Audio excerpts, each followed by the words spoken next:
Hello, teleSUR English presents a new episode of China Now, a Wave Media's production that showcases the culture, technology and politics of the Asian giant.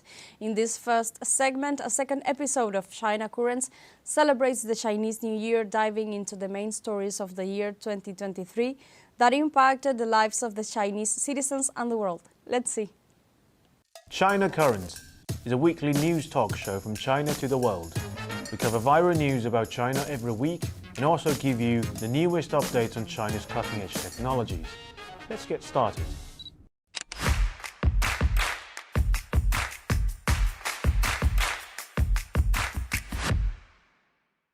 Happy Chinese New Year! I'm Chris. Welcome to this special episode of China Currents. 2023 was a year of rabbit in Chinese calendar. Yet, as we all have seen, 2023 was nowhere near the tamed image of a rabbit. There was, or actually is, the upheaval in Palestine, the ongoing war in Ukraine. In China, there was earthquake in northwestern China, the flood and heavy rain in northern China. Many of these events are still impacting our lives, and others may have become a little bit obscured by this moment. But either way, there are still factors that shape 2023 as we know it. So without further ado, here's your second episode of looking back at 2023. Top 5 military news. On November 20th, Chinese Foreign Ministry spokesperson Mao Ning expressed deep concern about the U.S. decision to sell up to 400 long-range Tomahawk missiles to Japan during a press briefing. The arms trade was authorized by U.S. State Department on November 17th with a total transaction value of approximately $2.35 billion. Although the U.S. didn't mention China directly, they claimed that the arms sale would improve Japan's capacity to meet current and future threats. Initially, the delivery of the missiles was scheduled to begin in 2026, but the US and Japan agreed to accelerate the timeline by 1 year by replacing a portion of the missiles with older types. On the same day the US authorized the deal, Chinese President Xi and US President Biden agreed to reopen military-to-military contact during their meeting in San Francisco. And consequently, arms trade is seen as US taking military advantage while pretending to have a détente with China. Chinese spokesperson Mao Ning criticized the U.S. attempt to arm Japan, a country restrained by its peace constitution. The Tomahawk deal will further intensify an arms race that undermines regional peace and security. Mao also pointed out that Japan's history of waging World War II has made its militarization a concern for neighboring countries. Mao concluded by stating that U.S. and Japan should respect the security concerns of Asian countries. Next up, on December 16th, Kyodo News Agency reported that Fumio Kishida is seeking to raise Japan's military budget for 2024 to 7.7 trillion yen, marking the 10th consecutive year of record-breaking military spending. The allocated funds will primarily be utilized for procuring long-range missiles capable of targeting military installations in foreign territories. Additionally, Japan also intends to establish a military research institute to develop offensive weapons, including next-generation fighter jets. Martin Natalegawa, former Minister of Foreign Affairs of Indonesia, highlighted the contradiction between the Japanese government's persistent claims of avoiding military power status since its defeat in World War II and its current actions. Da Zhigang, director of China's Northeast Asia Studies Institute, observed that Japan's concentration on deploying military forces to its southwestern islands, particularly targeting China's Diaoyu Islands, suggests an intention to involve itself in the Taiwan question. On December 18th, the China Coast Guard conducted the patrol within China's territorial waters surrounding the Diaoyu Islands. China has maintained garrison on these islands since as early as 1171, historically considering the Diaoyu Islands as its first line of defense against maritime threats. On the other hand, according to a Kyodo News poll on Sunday, the support rate for Fumio Kishida's cabinet fell to a new low of 22.3%, while that for the ruling Liberal Democratic Party slipped below 30% for the first time since its return to power more than a decade ago. Next up, the Taiwan Strait. On December 11th, the Defense Department of the Taiwan authorities reported that a flotilla of People's Liberation Army Navy passed through the Taiwan Strait from north to south on that day. The formation was led by Shandong, the country's first domestically built aircraft carrier. Taiwan's defense authorities claim that they have monitored the movement of the planned formation through joint reconnaissance measures. According to media outlets based on Taiwan Island, both Japan and US have also sent naval ships near the planned flotilla for further developments. This marked the second appearance of the Shandong carrier group in the Taiwan Strait within a month, previously sailing from south to north. Before heading south, the formation had been conducting training exercises in the northern coastal waters. On December 8th, the state-owned China Central Television released a 2-minute video showcasing the processes of carrier-based fighters landing and taking off, demonstrating the readiness of China's carrier strike group in a high-profile manner. Many speculate that the flotilla is now heading back to its home port located in the country's southernmost Hainan Island. However, foreign media tends to depict it as a gesture to exert pressure on the Taiwan authorities, especially with the approaching 2024 election.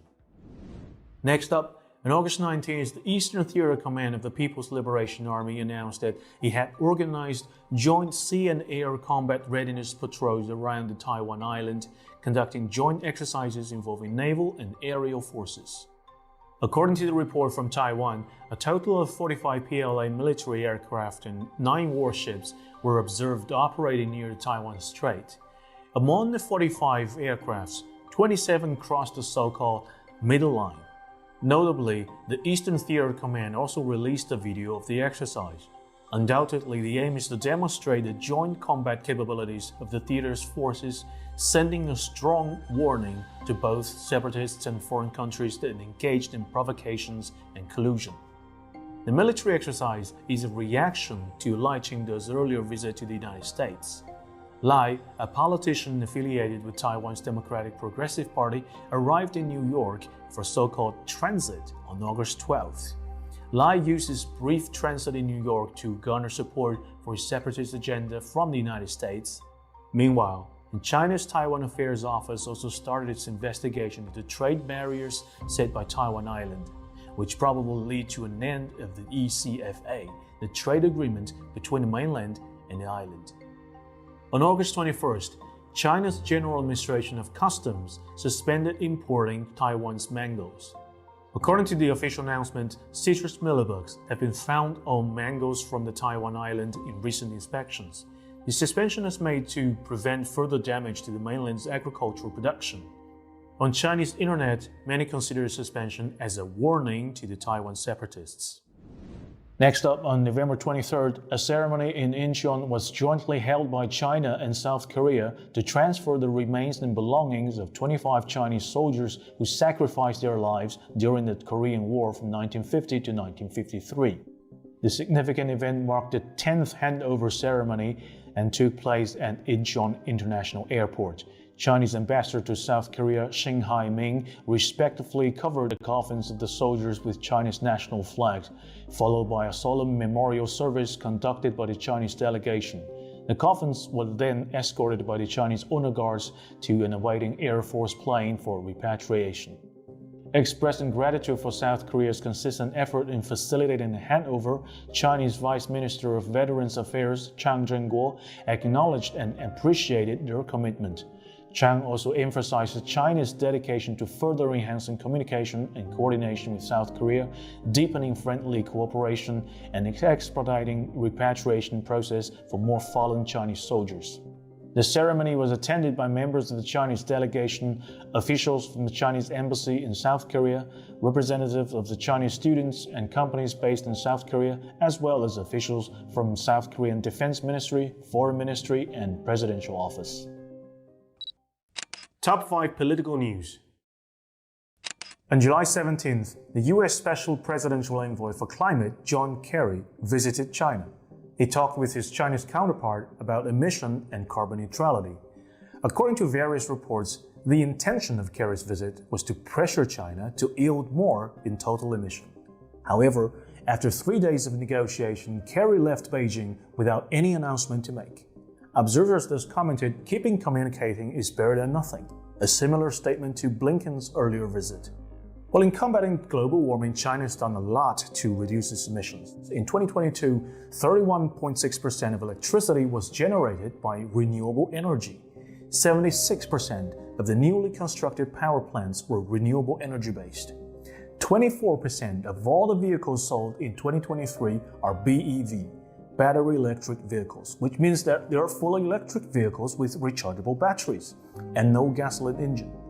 In terms of reforestation, between 2010 and 2020, China has added an average of 1.94 million hectares of forest per year with a growth rate of 0.93%, the fastest in the world. However, despite all the efforts, the United States still blame China for global warming, and their argument is quite consistent: total emissions. According to the UN data, in 2019, China was responsible for 27% of global emission, while the United States was 11%. China thus generates the most greenhouse gas in the world. However, there's always doubt about relying on statistics on total emission to make plans. China has long argued that it will be more reasonable to look into annual emissions per capita, and things will look a little bit different. If we add population into consideration, in 2019, each Chinese person was responsible for 10.1 tons of CO2, while each American generated 17.6 tons of CO2. In terms of transportation by land, sea, and air, each American produced 5.5 tons of CO2, while one Chinese generated only 0.7 tons of CO2. You see, when you look at emissions per capita, the average Chinese person emits quite a bit less than the average American. China is a huge country of 1.4 billion people, so it makes sense it would emit more than smaller nations overall. But the United States has only 330 million people, about 4% of global population, yet it produces 11% of the total emission. Where does most of the Chinese emission go? Industry and manufacturing. And where does the products go? The West. The US has less emission in the industrial sector, but that's only because the highly polluted sector has been relocated to places like China. Despite all that, average Americans still produce more CO2. And that, my friend, is called the American way of living. Big-ass pickup trucks and AC system 24/7. The fact is, the Earth cannot withstand all population to go on the American lifestyle. In other words, the current American lifestyle is based on the fact that most people are deprived of such way of living. It's a privilege, not a right. On July 25th, China's top legislature voted to appoint Wang Yi as the new foreign minister. Meanwhile, Qin Gang, who previously served as China's ambassador to the United States from 2021 to 2023, will step down from his post as foreign minister. Wang Yi, 69, was China's foreign minister for almost a decade, from 2013 to 2022. He has been an influential figure in shaping China's foreign policy and has played an important role in strengthening China's diplomatic ties around the world. In June, Wang Yi met with his US counterpart, Antony Blinken, while the latter was in China, and they recently met a Jakarta meeting to promote dialogue between the two countries and work to stabilize China-US relations. Before the reappointment, Wang Yi served as CPC's senior member for foreign affairs, the top diplomat in Chinese politics. Although this announcement has fueled rumors why Qin was removed, the reshuffle of key positions in the Chinese government's diplomatic body reflects its ongoing effort to maintain a dynamic and proactive international engagement. As China navigates a complex and evolving global landscape, this appointment reaffirms China's commitment to multilateralism, cooperation, and peaceful resolution of conflicts. The first country Wang Yi visited as he reassumed his post in the foreign ministry was Turkey. A day after reappointment on July 26th, Wang Yi met with Turkish President Recep Tayyip Erdogan in Ankara. During the talk, Erdogan welcomed China's enterprises to expand their investments in Turkey and expressed Turkey's willingness to maintain communication and coordination with China on international and regional issues, such as Ukraine. He also stated that Turkey does not support NATO's increased activities in the Asia-Pacific region. Wang Yi's visit marks the highest-level visit from a Chinese official to Turkey since 2021. And besides Turkey, Wang recently attended the BRICS National Security Advisors meeting in Johannesburg, where he remarked that BRICS mechanism is vital for dialogue and cooperation among major developing countries. On November 30th, Henry Kissinger, the former US Secretary of State and a towering figure in international diplomacy during the Nixon and Ford administrations, has passed away at the age of 100. The news marks the end of an era for the man who played a pivotal role in shaping American foreign policy in the late 20th century. Born in Fürth, Germany, Kissinger emigrated to the United States as a teenager to escape the Nazi regime.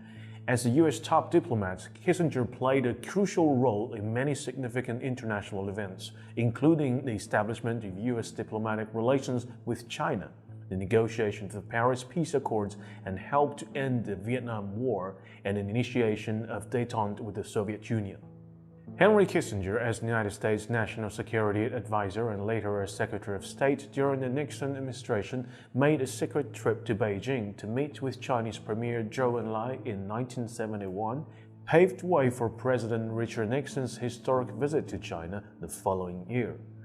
Kissinger maintained the role as an informal diplomat and consultant on foreign policy, including U.S.-China relations, long after he left public office. He visited China numerous times in the decades after he initially helped open diplomatic relations between the US and China, meeting with Chinese leaders and giving speeches on international relations and diplomacy. Many Chinese view Kissinger as a key architect of the diplomatic breakthrough with China and appreciate his pragmatic approach to international politics. His book On China, which outlines his perspective on Chinese geopolitical strategy and history, has been widely read in the country. In a world of today, it would be hard, if not impossible, to see another man maneuvering diplomacy based on realpolitik. In order to build allies based on not ideology but purely pragmatic reasons. But I'm not mourning the end of that era. Realpolitik, at least when in the hands of the Americans, was gone for good. It may be credited for paving the way of the normalized Sino-American relations and giving Kissinger a Nobel Peace Prize for ending the Vietnam War. But remember, contributing to that prize, there were also the war crimes in Indochina, the deadly coup d'etat against Salvador Allende in Chile, the firm support, the bloodbath in East Timor, and as we are witnessing this very moment, the Palestinian question. Henry Kissinger was a man of his times. The Cold War, a period when imperialistic diplomacy was in its all-out form, that period has long gone, and the death of Henry Kissinger just officially crafted the epitaph of that historical episode. On December 12th, Chinese President Xi Jinping arrived in Hanoi, Vietnam, where he held talks with Nguyen Phu Trong, the General Secretary of the Communist Party of Vietnam. The meeting marked the third round of reciprocal visits between the two leaders and aimed to strengthen the bilateral relationship between China and Vietnam. Xi and Nguyen held talks to discuss various aspects of the bilateral relationship. Both leaders recognized the historical ties and mutual support between China and Vietnam, both during their struggles for national independence and in their respective reform and innovation endeavors. Xi stressed the strategic significance of China-Vietnam relations in a current global context of unprecedented changes. He called for a strengthened partnership that would contribute to the stability, development, and prosperity of the region and the world. Both sides have announced a new positioning of relations between the two parties and nations, committing to building a Chinese-Vietnamese community with shared future that holds strategic importance. After the talks, both leaders witnessed the signing of bilateral cooperation documents, which covered over 30 areas of cooperation, including Belt and Road Initiative, digital economy, green development, transportation, defense and law enforcement, security, and more. Overall, President Xi Jinping's visit to Vietnam showcased the deepening friendship and cooperation between China and Vietnam and laid the groundwork for a stronger partnership in the years to come. Let's take a look at the overseas Chinese students.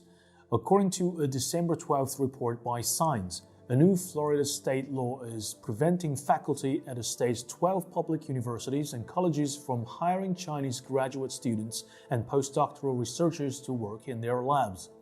Passed in May and effective since July 2022, the law prohibits Florida public universities from accepting any donations or signing agreements with China and 6 other countries of concern, including Russia, Cuba, Iran, North Korea, Syria, and Venezuela.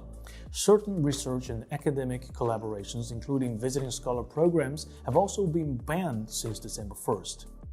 While students from those countries can still enroll in graduate programs, they cannot obtain paid research positions, including graduate assistantships or postdoctoral appointments. The restriction currently applies to those living in or receiving a year or more of training, employment abroad, even with US citizenship, unless granted case-by-case exemption by the State Higher Education Board. As universities formulate rules to implement this legislation, the resultant uncertainty has already frozen admissions offers originally scheduled for December-January to Chinese graduate applicants for fall 2024. The chilling effect comes as Chinese students increasingly opt for alternative destinations beyond the US amid travel barriers, surging anti-Asian hate, safety fears, geopolitics.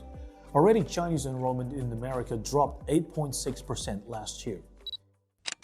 Alright, that's all for today's roundup. Thank you for watching this special episode of China Currents. If you have any thoughts and comments about our show, please reach us at the email address below. I'm Chris, looking forward to hearing from you, and Happy Chinese New Year! And see you in the next episode. And we will go for a short break now, but we'll be right back. Stay with us.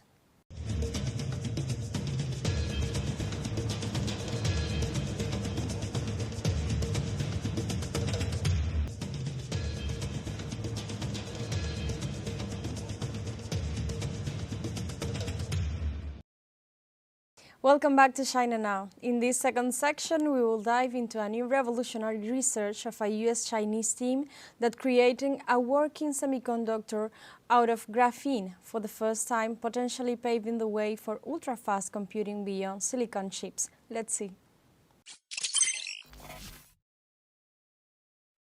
A Chinese-US research team has created a working semiconductor out of graphene for the first time, potentially paving the way for ultra-fast computing beyond silicon chips. For years, semiconductor technologies have relied on silicon, but they are reaching their limits, pushing against the physical boundaries of Moore's law. This has driven the search for new materials that could keep powering advances in computing and electronics beyond what is possible with conventional silicon-based approaches. And that material is graphene. It is a single layer of carbon atoms over 1 million times thinner than human hair. It is also known as the first stable two-dimensional material at room temperature. Compared to silicon, it has greater electronic potential for microchips. Since its discovery in 2004, scientists have worked to combine graphene with other carbon materials to create an energy-efficient, high-speed chip that is better than today's fastest semiconductors. However, there's a big challenge. Despite its remarkable conductivity, graphene lacks something called a band gap. Think of a band gap as a gate that controls the flow of electrons in a semiconductor. When the gate band gap is closed, electrons cannot pass, and the material acts as an insulator, blocking the flow of electricity. When the gate opens, electrons can jump across the barrier, and the material conducts electricity. The graphene lacks this natural gate or band gap. Without a band gap, graphene is like a road without traffic control. Electrons can always flow freely, resulting in excellent conductivity, but you can't stop or regulate them when needed. This constant flow is great for some applications, but a problem for electronic devices like computer chips or digital switches, where you need to precisely control when and how electrons move. Therefore, without a band gap, graphene can't effectively switch between conducting and blocking electricity, and cannot effectively control the flow of electrons, limiting its applications in precise current control. However, scientists have now discovered a method to overcome this limitation. Researchers from Tianjin University and collaborators from the Georgia Institute of Technology have successfully developed a process to introduce a bandgap to graphene, opening up new possibilities for ultra-high mobility semiconducting epitaxial graphene on silicon carbide. By growing graphene on silicon carbide crystals and using a specialized annealing method, they've managed to produce a buffer layer of graphene with a well-ordered structure. They've created high-quality semiconducting graphene with an impressive bandgap of 0.6 electron volts. This breakthrough introduced traffic lights to bandgap at strategic points along the highway. enabling precise control of electron flow and opening up new avenues for advanced electronic devices. At room temperature, this new semiconducting epitaxial graphene (SEG) has mobilities that exceed 5,000 square centimeters per volt second, which is more than 20 times greater than the limit imposed by phonon scattering in other 2D semiconductors, and significantly surpasses the mobility of traditional materials. Picture your computer's processor working 20 times faster, enabling lightning-fast computations and seamless multitasking. This is the kind of advancement SEG brings to the table. Moreover, SEG is also very stable and compatible with current manufacturing methods. It can be easily patented and integrated with other graphene layers, which means that the material can be shaped in precise ways without much difficulties to create intricate and precise design necessary for advanced electronic devices. And this makes it an ideal candidate for next-generation nanoelectronics.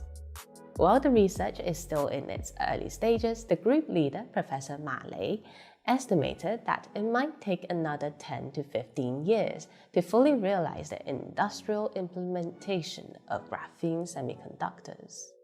But the breakthrough holds immense promise for various fields, including telecommunications, computing, and energy storage. We can look forward to a future where electronics are faster, smaller, and more powerful. I don't know if he really existed, actually. I don't know if he really vanished or whatever he did, because he was a media person. And he can do, or the media could do anything with his figure.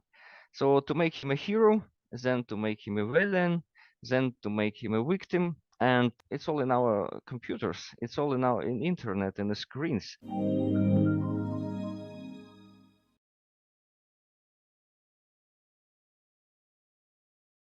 I was thinking about this for quite a while. I would like to play the role of a social philosopher today and not speak in political terms, but rather in philosophical terms. And for me, the best word to describe last year would be illusion. Illusion, it means that actually we have two worlds now: the world of reality and the world that is we can see through the internet.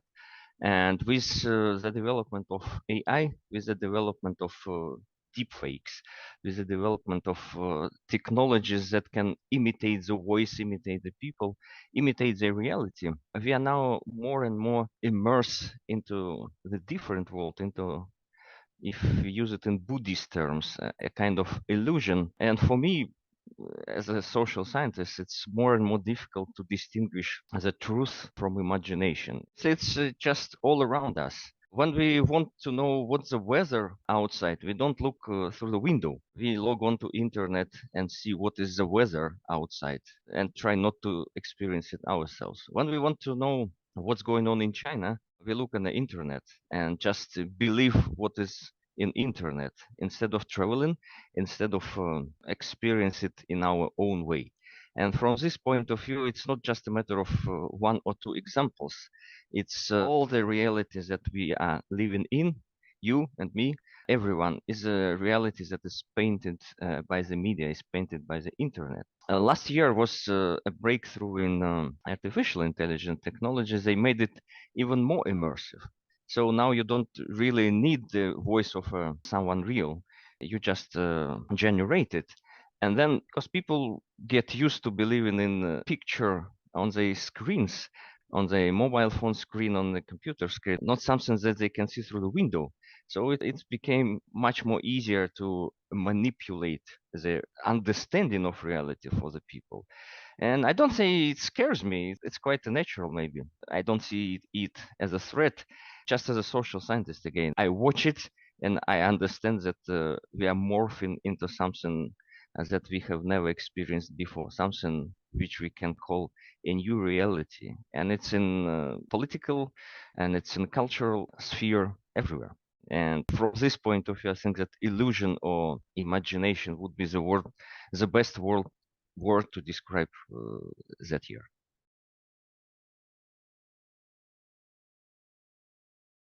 I mean, as a Russian, for us, the most important story would definitely be the conflict in Ukraine. That it's shaping not only our country's direction, but our personal lives as well. So you cannot stay away from the conflict, even if you don't directly participate in this. We get used to see the rest of the world through the lenses, through the of this conflict in Ukraine. So when we watch the situation in China, when we think about how it will influence our situation. When we see the American election, we calculate how it influenced the situation here. So for me, as a Russian, it's definitely the conflict in Ukraine.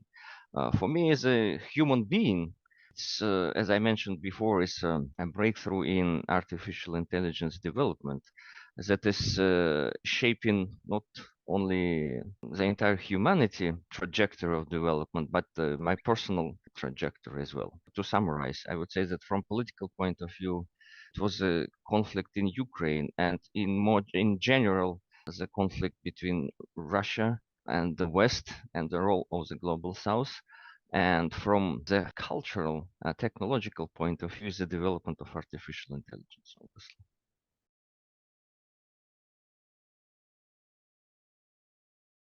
It's interesting question, and it's interesting because you mentioned the memorable. It's not the most influential, it's not the most positive, most beneficial for the humanity or whatever. It's most memorable. And for me, it may sound strange, but it was Yevgeny Prigozhin. Probably you remember the head of Wagner mercenary group, who used to be the best hope of Russia in the Ukraine conflict, and then he turned the arms against the president, and then had a short mutiny, and then finally he died in a plane crash. So that's why I told it's not the most pleasant or the good person or whatever, but it's probably the most memorable person of the year. And exactly why? Then I would return to the beginning of our interview when you asked what do I think about the most suitable word to describe the last year, and I mentioned that it was an illusion and medification. So it's Yevgeny Prigozhin represents this illusion. I don't know if he really existed actually. I don't know if he really vanished or whatever he did, because he was a media person. He was a person who was orchestrating a media empire, and he can do, or the media could do anything with his figure. So to make him a hero, then to make him a villain, then to make him a victim, and it's all in our computers. It's all in our internet and the screens. So none of us have ever met, seen, or communicated with him. But he influenced the politics, the military situation, and most important, the media situation in Russia and the rest of the world. So for me, his ascent and descent, his triumph and tragedy was very memorable because for me he was the best example of the mediaification of the world. Again, I don't think he's hero or he's a villain. He's just a media person that managed to shape the world politics exactly through media. So, and for me, I would say it's quite a bitter memory, but it's most memorable figure of the last year.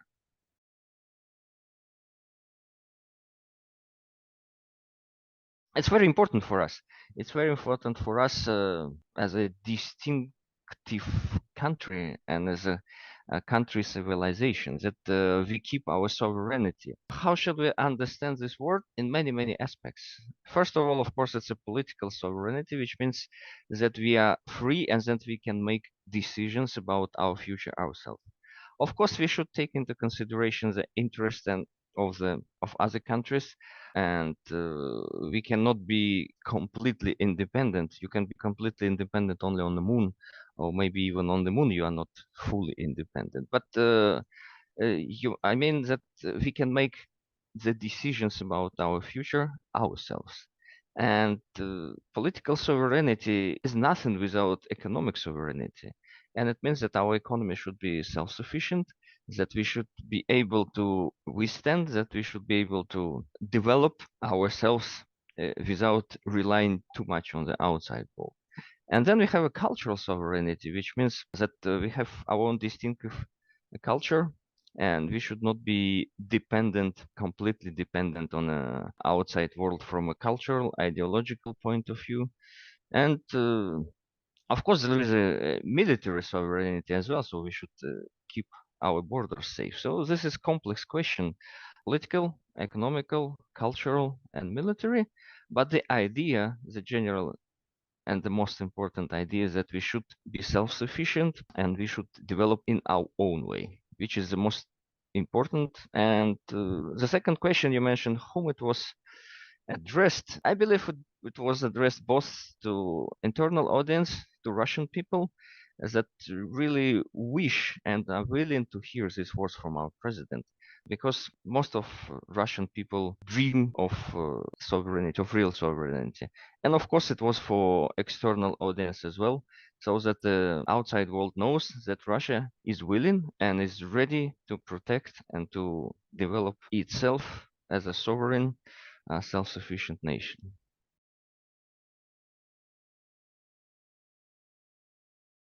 It's really difficult to predict, and if anyone tells you that the conflict will end today, tomorrow, the day after tomorrow, this year, next year, or whatever, it would be all would be a speculation, because the conflict as it is, it has its own logic, and it develops already by its own logic. And I don't believe there is a single person in the world who can tell when the conflict ends and how it ends. It's like an independent entity. The conflict has its own dynamics, and there are actors who can influence its development, but there is nobody who can control it or who can predict it. So if I tell you that it will end or it will not end, it would be just a speculation. But I hope it will end.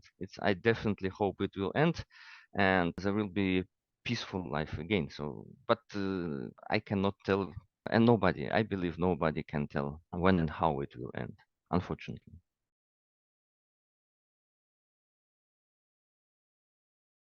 And there is a huge discussion in Russia itself. What is Russian national idea is, and what values Russia represent. Many people have different opinions on this, and for me as well, as a social scientist, I know that there are no simple answers to complicated questions, and it's really difficult to describe the so-called ethos of this country, the general idea of this country, because honestly speaking, again, my major is anthropology, and as an anthropologist I know that from within you cannot describe yourself, and sometimes it's completely different from you yourself. So think about your country or about just yourself. So maybe I will return this question to you and to your audience. What is Russia? What is the main characteristic of Russia? What do they think Russia is?